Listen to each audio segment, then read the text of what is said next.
MCom final business administration का paper CP1 human resource management.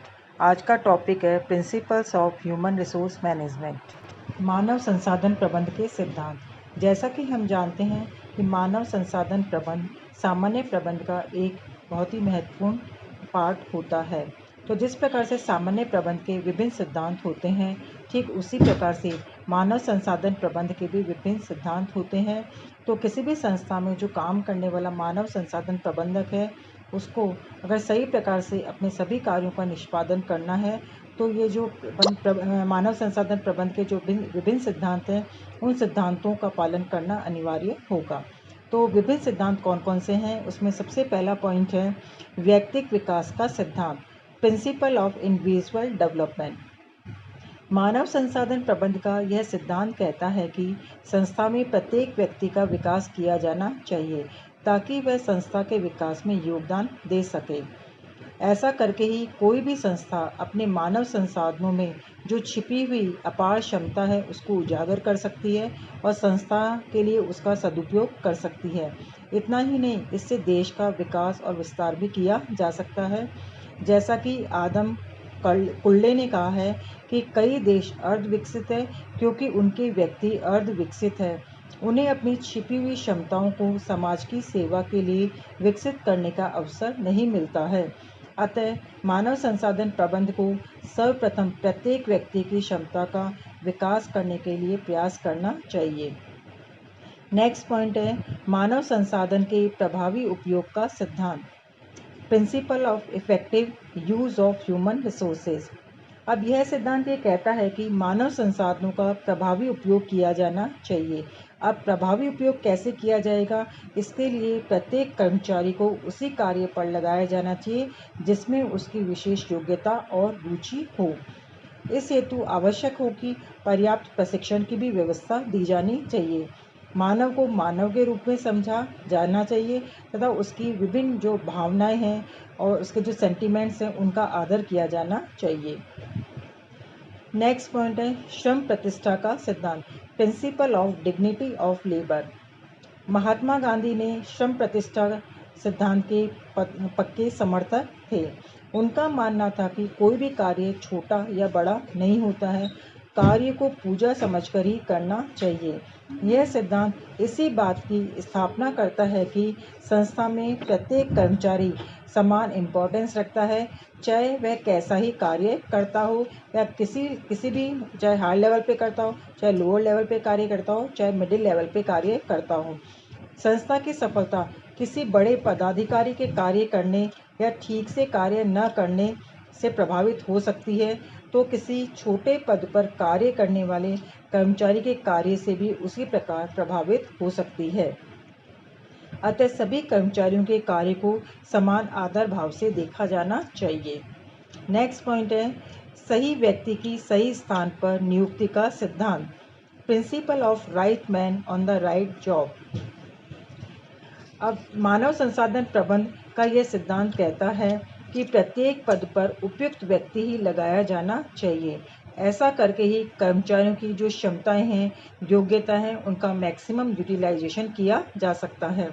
अगर सही स्थान पर सही व्यक्ति होगा तो वह पूर्ण निष्ठा के साथ में, फुल एफिशिएंसी के साथ में कार्य करेगा और ऐसा करके उसकी योग्यताओं का पूर्ण सदुपयोग किया जा सकता है।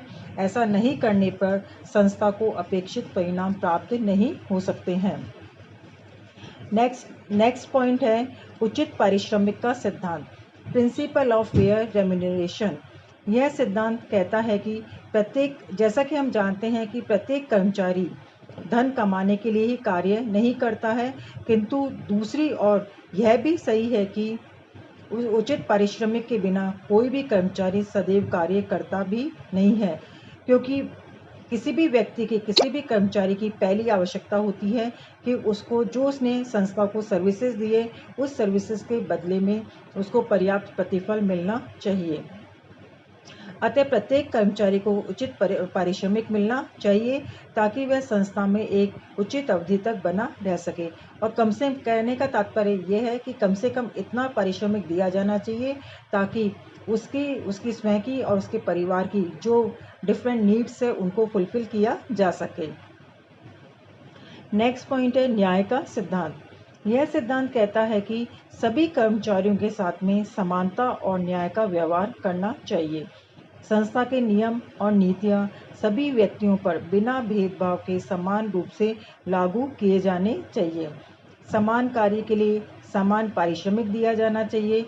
इसी प्रकार से जैसे व्यक्तियों का सिलेक्शन करना है या एम्प्लॉयज़ का प्रमोशन है, ट्रांसफ़र है, सैलरी एंड वेजेस आदि सुविधाएं हैं, आदि सभी के मामलों में भी किसी भी प्रकार का भेदभाव नहीं करना चाहिए। रंग, जाति, लिंग आदि के आधार पर भी कर्मचारियों में किसी भी प्रकार का भेदभाव नहीं करना चाहिए। नेक्स्ट है सहभागिता का सिद्धांत। मानव संसाधन प्रबंध का यह सिद्धांत कहता है कि प्रबंध और कर्मचारियों की पारस्परिक सहभागिता होनी चाहिए। यह सिद्धांत कहता है कि संस्था के प्रबंध में कर्मचारियों को सहभागिता देनी चाहिए और उन्हें प्रबंध के विभिन्न स्तरों पर नीचे से ऊपर तक सहभागिता देनी चाहिए। जैसा कि विल्किन ने लिखा है कि यदि सेवी वर्गीय प्रशासन को संपूर्ण उपक्रम में महत्वपूर्ण स्थान देना है तो उसे नियोजन में भाग लेना चाहिए। सहभागिता के द्वारा ही कर्मचारियों में संस्था के प्रति अपनत्व की भावना का विकास किया जा सकता है। नेक्स्ट पॉइंट है संप्रेषण का सिद्धांत, प्रिंसिपल ऑफ कम्युनिकेशन। अब यह सिद्धांत ये कहता है कि सभी कर्मचारियों को संस्था की सभी क्रियाओं और नीतियों के संबंध में सभी सूचनाएं दी जानी चाहिए। इतना ही नहीं, प्रबंधकों को उनकी शिकायतें, परिवेदनाएं, समस्याएं, सुझाव आदि को जानने की भी समुचित व्यवस्था होनी चाहिए। कहने का तात्पर्य यह है कि किसी भी संस्था में जो संप्रेषण है, जो कम्युनिकेशन है, वो 2 वे होना चाहिए, यानी ऊपर से नीचे भी और नीचे से ऊपर भी होना चाहिए। ऐसा करके ही संस्था और कर्मचारियों के बीच घनिष्ठ संबंध बनाए जा सकते हैं। नेक्स्ट है समूह भावना का सिद्धांत, प्रिंसिपल ऑफ टीम स्पिरिट। यह सिद्धांत इस बात पर बल देता है कि कर्मचारियों में समूह भावना विकसित करके ही संस्था के जो विभिन्न उद्देश्य और लक्ष्य हैं उनको अधिकतम कुशलता से प्राप्त किया जा सकता है। इसी से कार्यों में टकराव तथा दोहराव यानी रिपीटेशन नहीं होगा। कार्यों को यथासमय भी पूरा करवाया जा सकता है। समूह भावना विकसित होने पर ही कर्मचारी सामूहिक हितों के लिए कार्य करते हैं, तब व्यक्तिगत हितों की अपेक्षा सामूहिक हितों को प्राथमिकता देते हैं। नेक्स्ट पॉइंट है पृथक अस्तित्व का सिद्धांत, प्रिंसिपल ऑफ सेपरेट एंटिटी। यह सिद्धांत कहता है कि यद्यपि सभी कर्मचारी संस्था के अंग होते हैं, किंतु इनका अपना पृथक अस्तित्व भी होता है। अतः पृथक अस्तित्व को स्वीकार करना चाहिए। जैसा कि जूसियस ने लिखा है कि कर्मचारियों को उनकी तकनीकी क्षमताओं तथा आर्थिक उपयोगिता के कारण नियुक्त किया जा सकता है, किंतु प्रबंधकों के साथ उनका सहयोग और व्यवहार उनकी व्यक्तिगत भावनाओं, सांस्कृतिक और सामाजिक व्यवहार तथा नैतिक मूल्यों द्वारा ही बहुत बड़ी सीमा तक प्रभावित होता है। ऐसे में मानव संसाधन प्रबंधकों को कर्मचारियों के पृथक और विशिष्ट व्यक्तित्व और अस्तित्व को स्वीकार करना चाहिए। नेक्स्ट पॉइंट है मधुर श्रम संबंधों का सिद्धांत। यह सिद्धांत श्रम प्रबंध के मधुर संबंधों के निर्माण पर बल देता है। इस हेतु प्रबंधकों को कर्मचारियों की विभिन्न समस्याएं और परिवेदनाओं को सुनने और उनका समाधान करने के लिए पर्याप्त व्यवस्था करनी चाहिए। इसके अलावा अगर कर्मचारी में विवाद उत्पन्न हो जाता है तो उनके अतिशीघ्र निपटाने की व्यवस्था भी करनी चाहिए। इससे विवाद तो उत्पन्न होंगे ही नहीं, या उत्पन्न होने पर उनका तत्काल निपटारा किया जा सकता है। जब विवाद होंगे ही नहीं या उनका तत्काल निपटारा कर दिया जाएगा तो इससे संस्था में मधुर श्रम संबंधों की स्थापना होगी। लास्ट पॉइंट है राष्ट्रीय समृद्धि में योगदान का सिद्धांत। मानव संसाधन प्रबंध किसी भी संस्था की संपत्ति नहीं बल्कि संपूर्ण राष्ट्र की अमूल्य निधि होते हैं। कहने का तात्पर्य है कि जो किसी भी संस्था में काम करने वाले जो ह्यूमन रिसोर्सेज हैं, वो किसी संस्था की संपत्ति नहीं माने जाते, बल्कि संपूर्ण राष्ट्र की अमूल्य निधि माने जाते हैं। अतः मानव संसाधन प्रबंधन का यह सिद्धांत कहता है कि प्रबंधकों को मानव संसाधन का इस प्रकार उपयोग करना चाहिए जिससे कि संस्था के साथ साथ संपूर्ण राष्ट्र की समृद्धि में भी योगदान मिल सके। प्रबंधकों को अपने कर्मचारियों को ऐसा ट्रेन करना चाहिए जिससे कि वे संस्था के लिए कार्य करते हुए राष्ट्रीय समृद्धि में भी योगदान कर सके। उन्हें राष्ट्रीय आवश्यकताओं, समस्याओं के प्रति भी सजग रखना चाहिए और उनके समाधान में भी योगदान करने का प्रयास करना चाहिए। तो इस प्रकार से अभी हमने देखे different principles of human resource management. आप लोगों को ये सब क्लियर हो गए होंगे। नेक्स्ट है मानव संसाधन प्रबंधक के कर्तव्य, duties of human resource manager. जैसा कि हम जानते हैं कि मानव संसाधन प्रबंधक को दोहरी भूमिका निभानी पड़ती है। एक और तो वह रेखा अधिकारियों की भांति अपने प्रबंधकीय और विभागीय कार्यों को संपन्न करता है, वहीं दूसरी ओर वह स्टाफ या विशेषज्ञ अधिकारी के रूप में अपने विभाग के नीतिगत मामलों पर उच्च प्रबंधकों को उचित सलाह और परामर्श देने का भी कार्य करता है। अतः मानव संसाधन प्रबंधक को इस दोहरी भूमिका के निर्वाह में अनेक प्रकार के कार्यों को पूरे करने की आवश्यकता होती है। ये विभिन्न कार्य या विभिन्न प्रकार के जो कर्तव्य हैं वो कौन कौन से हैं, उनमें पहला पॉइंट है उचित परामर्श और सलाह देना। अब जो मानव संसाधन प्रबंधक है वो मानव संबंधी मामलों के संबंध में उच्च प्रबंधकों को उचित परामर्श और सलाह देता है तथा उन्हें संस्था की सेवी वर्गीय नीति के निर्धारण में सहयोग प्रदान करता है।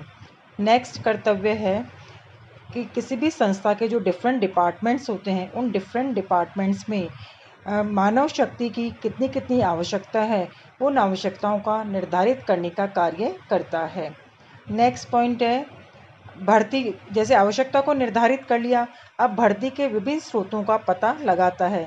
जैसा कि हम जानते हैं कि भर्ती के विभिन्न स्रोत होते हैं जिनमें मुख्य रूप से दो होते हैं, एक तो इंटरनल और दूसरा होता है एक्सटर्नल सोर्स। उन साधनों का पता लगाता है, उनका मूल्यांकन करता है और संस्था के लिए जो भी उपयुक्त स्रोत है उन स्रोतों का चयन करने का कार्य करता है। फिर नेक्स्ट पॉइंट है समुचित चयन की प्रक्रिया निर्धारित करना। जब रिक्रूटमेंट के डिफरेंट सोर्सेज का पता लगा लेता है तो उसके बाद में इसका कर्तव्य यह होता है कि कर्मचारियों के चयन की समुचित नीति का विकास करना और उसे सही समय पर लागू करना। नेक्स्ट पॉइंट है उचित व्यक्ति की उचित स्थान पर नियुक्ति करने के लिए समुचित चयन प्रक्रिया को निर्धारित करना। कहने का तात्पर्य यह है कि जो मानव संसाधन प्रबंधक है वो उचित व्यक्ति की उचित स्थान पर नियुक्ति करने से संबंधित समुचित चयन प्रक्रिया का निर्धारण का कार्य करता है ताकि संस्था में सही स्थान पर सही व्यक्ति को नियुक्त किया जा सके। नेक्स्ट पॉइंट है वेतन भुगतान की प्रेरणात्मक और व्यवहारिक विधियों का विकास करना तथा उन्हें लागू करना। क्योंकि वेतन भुगतान की जो विभिन्न पद्धतियां हैं वो विभिन्न पद्धतियां प्रेरणात्मक होनी चाहिए ताकि उस संस्था में काम करने वाले जो विभिन्न एम्प्लॉयज़ हैं वो अधिकाधिक मात्रा में काम करने के लिए मोटिवेट हो सके। तो इस प्रकार की विधियां बनाना और उनका विकास करने का कार्य करना। नेक्स्ट पॉइंट है कर्मचारियों के स्वास्थ्य और कल्याण की समुचित योजनाओं का निर्माण करना और उनका क्रियान्वयन करने का कार्य करना। इसी प्रकार से कर्मचारियों की सामाजिक सुरक्षा के लिए जैसे पेंशन है, भविष्य निधि है, ग्रेच्युटी है आदि की योजनाओं के बनाना और उन्हें लागू करवाना भी हो सकता है। इस बार से नेक्स्ट पॉइंट है कर्मचारियों को प्रबंध में सहभागिता प्रदान करना ताकि संस्था में अच्छे औद्योगिक संबंधों के निर्माण को बढ़ावा मिले। फिर नेक्स्ट है औद्योगिक विवादों के निपटारे के लिए इस प्रकार की प्रभावकारी व्यवस्था करनी चाहिए ताकि औद्योगिक विवादों को न्यायालय के बाहर ही सामूहिक सौदेबाजी से निपटाने पर बल देने का कार्य करना चाहिए। लास्ट पॉइंट है मानव संसाधन विकास और औद्योगिक संबंधों से संबंधित जो विभिन्न सभाएं हैं, गोष्ठियां हैं आदि में सक्रिय भागीदारी करनी चाहिए। तो इस प्रकार से जो मानव संसाधन प्रबंधक है उसके डिफरेंट कर्तव्य देखे, विभिन्न कर्तव्य देखे। तो आज का लेक्चर यहीं पे ख़त्म होता है। आप लोगों को ये क्लियर हो गया होगा।